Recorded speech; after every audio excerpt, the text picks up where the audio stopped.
Now, there's so many parts to Annie Lennox that I really love. She's passionate, she's feisty, she's intense. She's a very, very talented songwriter and singer, with a massive heart. And let's not forget that voice.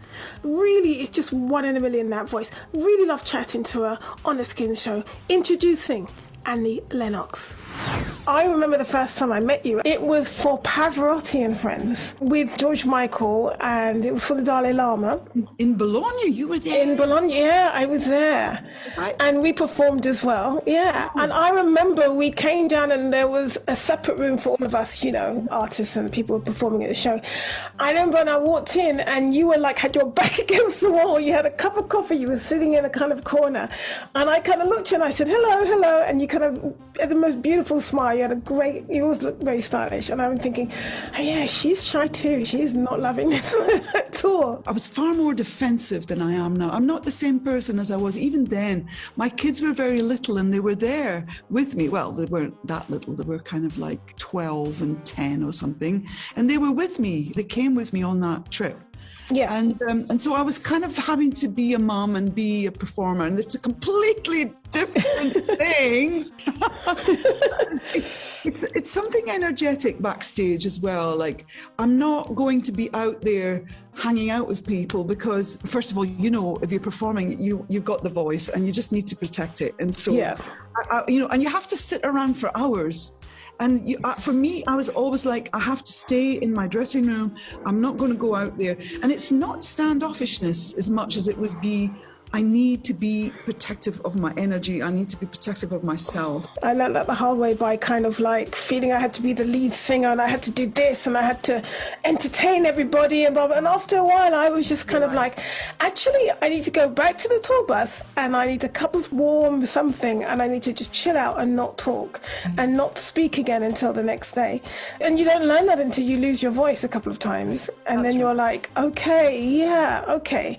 I mean, I came from a little town called Brixton, so I had no examples. I just had to learn all this stuff the hard way myself. How would you know? I mean, you know, how would you know? It wasn't. No, you just have to work it out. You have to learn it. And the thing is, you know, that bit where suddenly, let's just say, you have a record that just takes off and everybody wants to talk to you. So as the singer, you're doing everything all the time. I mean, there was a time in my life, and it took about a decade. Me and Dave, when we were together, we were doing interviews, making videos, doing performances, traveling. You know, you've done it. We've all been there if we've been there. And you only understand it if you've been there. Yeah, 100%. And it's like nothing that you would ever believe.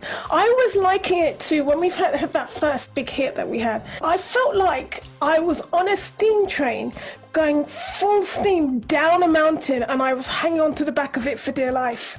I was just hanging on.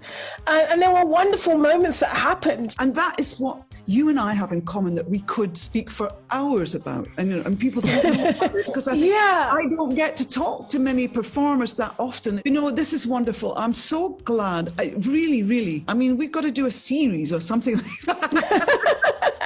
Right? Couldn't we? I mean, it's incredible.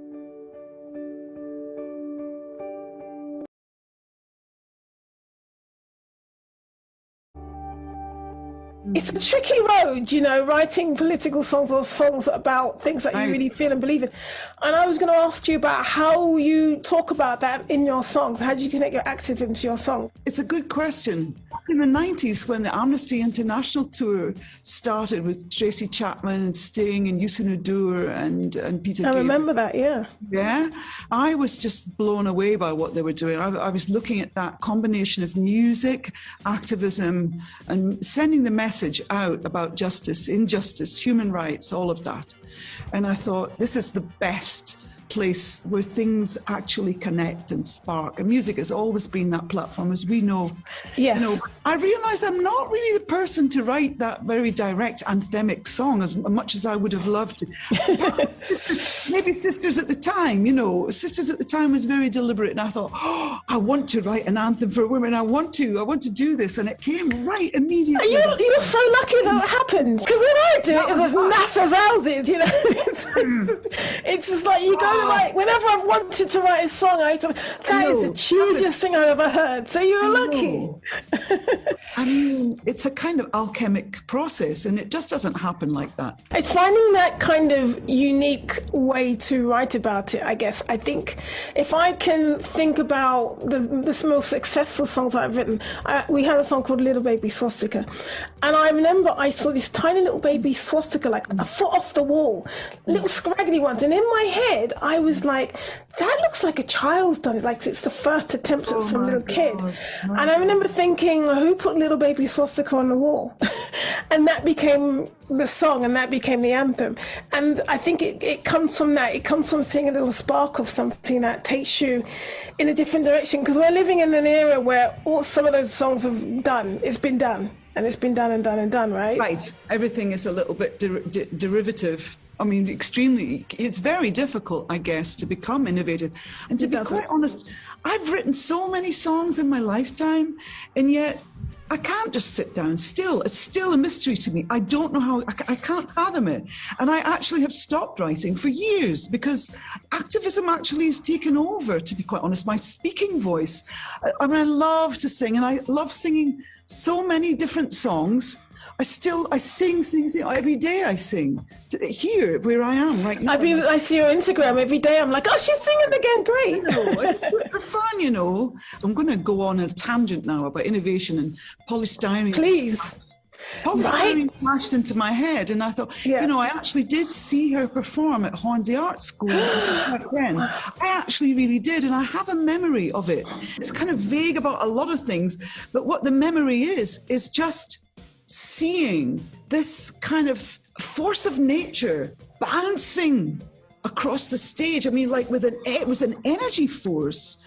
And you remember she used to wear like a World War I tin hat, and she had like a plastic bag as a dress. I've never seen anything like it at the time. She was totally unique. And I'm saying this because everything is like so repetitious now, but I know that energy is out there somewhere, and there's someone doing something that will take us all into something else.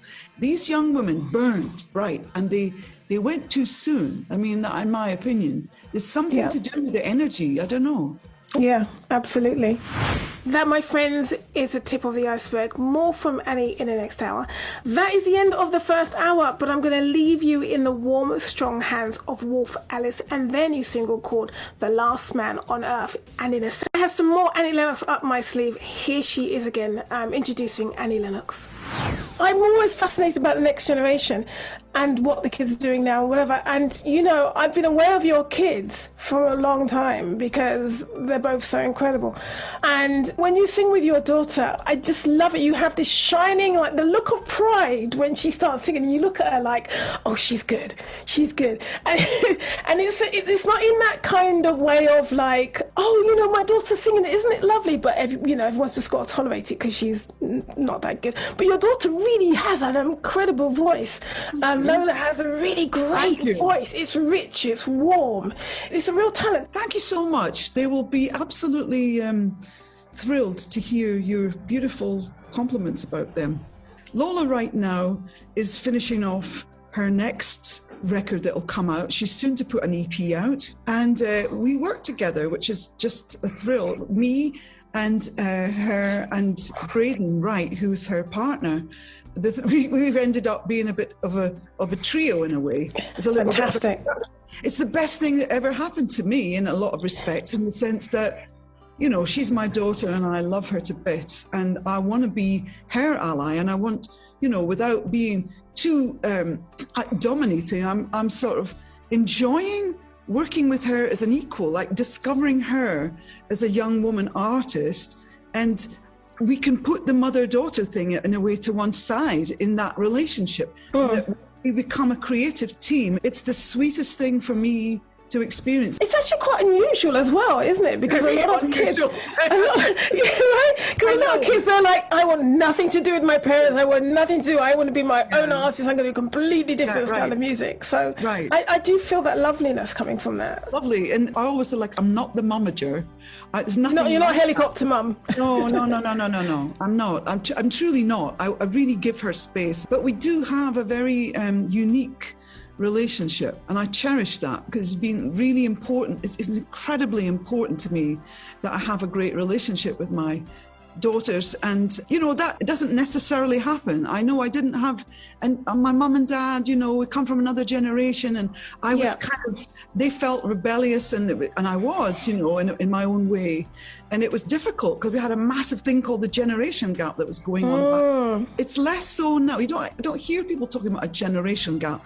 They came out of the Second World War. Life was so much slower then. I mean, I feel the same way, because I feel that the difference between how my mother grew up and how I grew up is a huge, big deal. But the difference between myself and my nieces, I get everything that they're doing. I understand all of it. My mother's generation, to see the changes in the world, it's just so much more dramatic. I think it's just so much harder for them. And then your other daughter, Tally, the art is off the hook, and people, you've got to go and Google Tally Lennox's art, because it's really quite dramatic and amazing. She's interesting, she's a true artist, and it's a tough road to take, because it's very, very demanding to be an artist. I think it's just you, the canvas, the brushes and the paints and the colours and the shapes and the decisions that you want to take, and she's just committed to that. She just paints every single day, and that's her life. She took it on. And, in this lockdown period, it was extraordinary. She came to stay with us here and just painted and actually sold her paintings. It was so crazy. It was like, what?